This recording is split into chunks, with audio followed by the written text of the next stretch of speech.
Hello everyone, welcome to my YouTube channel study with interest blog. तो आज history का exam है, तो ये कुछ ऑब्जेक्टिव इम्पॉर्टेंट क्वेश्चन है। तो ये सब जितने भी ऑब्जेक्टिव हैं वो आप लोग एक बार देख लेना। इसमें से कुछ कुछ का जो डेट रहता है वो सब आपको डेट के साथ पूछता है, या फिर आपको ज़्यादातर इसका ईस्वी लिखने के लिए पूछता है।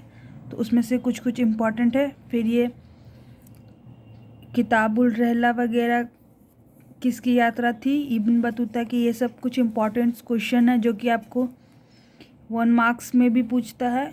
या फिर अगर मान लीजिए इस टाइप का कुछ क्वेश्चन आता है तो फिर अगर आपको पता रहेगा तो फिर आप उससे आंसर्स भी बना के लिख सकते हैं। तो एक बार आप लोग ऑब्जेक्टिव ध्यान से देख लो।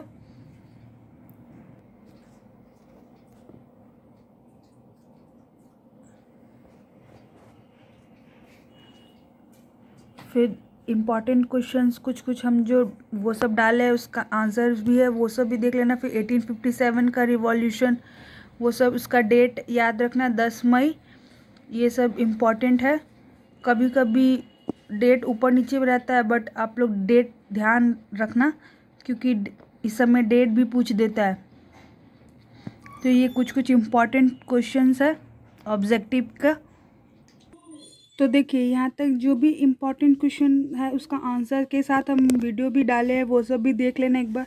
और ये सब जो डेट के साथ ऑब्जेक्टिव के तौर पे आपको आता है वो सब भी देख लेना। देखिए सब जितने भी क्वेश्चंस है वो इम्पोर्टेंट क्वेश्चन है।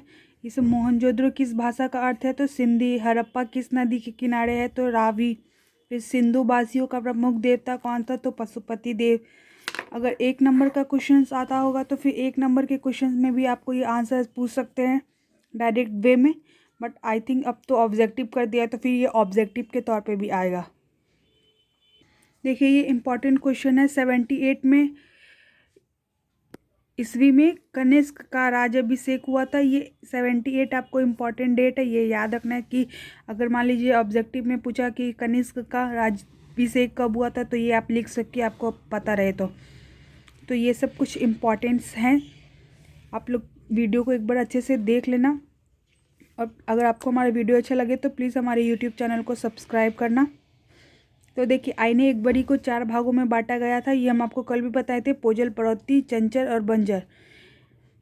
और फिर 2 गुप्तकालीन मंदिरों के नाम लिखने के लिए आपको आ सकता है देवगढ़ और भीतरगांव। देखिए देवगढ़ झांसी में है और भीतरगांव कानपुर में है। तो एक बात आप याद रखिएगा कि अगर मान लीजिए ऑब्जेक्टिव में पूछता है कि गुप्तकालीन मंदिर के नाम या फिर देवगढ़ देगा या फिर भीतरगांव देगा, दोनों में से कोई एक ही ऑप्शन रहेगा, तो फिर आप लोग ऑप्शन याद रखना। उसके बाद जो भी उसमें ऑप्शन दिया रहेगा उस पर टिक मार के आ जाना।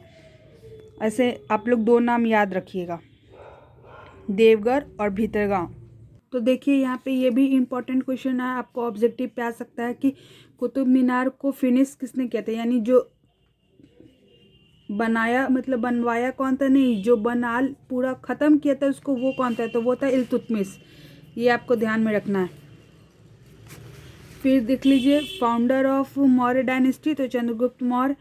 हु रोट प्रयागपरिस्त, तो हरिसेन। ये सब ऑब्जेक्टिव के तौर पे आपको आएगा, इसलिए आप लोग एक बार देख लेना। 50 मार्क्स का ऑब्जेक्टिव है, ऐसा ना हो कि आपसे छूट जाए। बस इतना ही हम बोलेंगे, इसलिए आप लोग एक बार ऑब्जेक्टिव अच्छे से देख लेना। फिर महावीर का जन्म कहाँ हुआ था, तो कुंडल ग्राम में। ये सब ये देखिए शेख मोहिउद्दीन चिश्ती की दरगाह कहाँ है, ये याद रखिएगा। देखिए शेख मोहिउद्दीन चिश्ती ये अजमेर में है, ये दिल्ली में नहीं अजमेर में। चिश्ती याद रखना, अजमेर, चिश्ती अजमेर, इस टाइप से करके। फिर कोल विद्रोह कब हुआ था, तो 1831। देखिए ईस्वी में थोड़ा सा कभी कहीं और कुछ देते हैं, कभी कहीं और कुछ देते हैं, तो ईस्वी का थोड़ा लोचा हो जाता है, इसलिए ईस्वी ध्यान से याद रखने का है। तो कोल विद्रोह कब हुआ था, तो 1831 में। फिर दक्कन दंगा आयोग नियुक्त कब हुआ था, तो 1875 में। फिर देखिए साइमन कमीशन नियुक्त कब हुआ था, तो 1927 में, ये याद रखने का है। फिर त्रिपिटक किस धर्म से संबंधित है, तो बौद्ध धर्म से। जैन धर्म और बौद्ध धर्म होता है तो ये बौद्ध धर्म से संबंधित है। और महलवारी बंदोबस्त को किसने लागू किया था, तो मार्टिन वर्ड में। तो ये सब इम्पोर्टेंट क्वेश्चन है जो कि आप लोग एक बार एग्जाम में आ सकते हैं, तो देख लेने का। अगर आपको हमारा वीडियो अच्छा लगे तो प्लीज़ हमारे यूट्यूब चैनल को सब्सक्राइब करें कि अब ज़्यादा टाइम तो बचा नहीं है, अब तो कुछ टाइम के बाद आपका एग्ज़ाम स्टार्ट होने वाला है, तो एक बार बस शॉर्ट रिवीजन कहते हैं ना, वो शॉर्ट रिवीजन कर लेने का। ये सब आप लोग देख लो।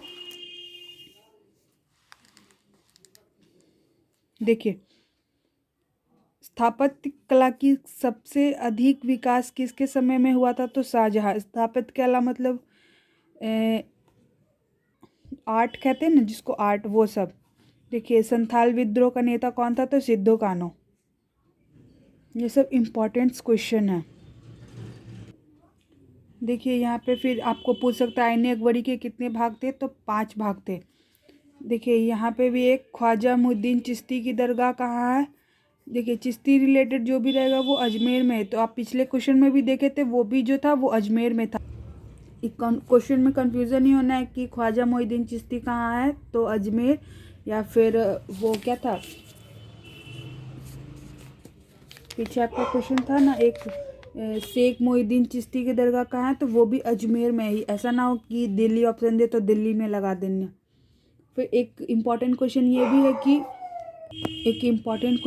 भी है कि किस शासक ने अपनी राजधानी दिल्ली से दौलताबाद परिवर्तित की थी? ध्यान से सुनिएगा, किस शासक ने अपनी राजधानी दिल्ली से दौलताबाद परिवर्तन की थी? तो वो है मोहम्मद बिन तुगलक, MBT, मोहम्मद बिन तुगलक।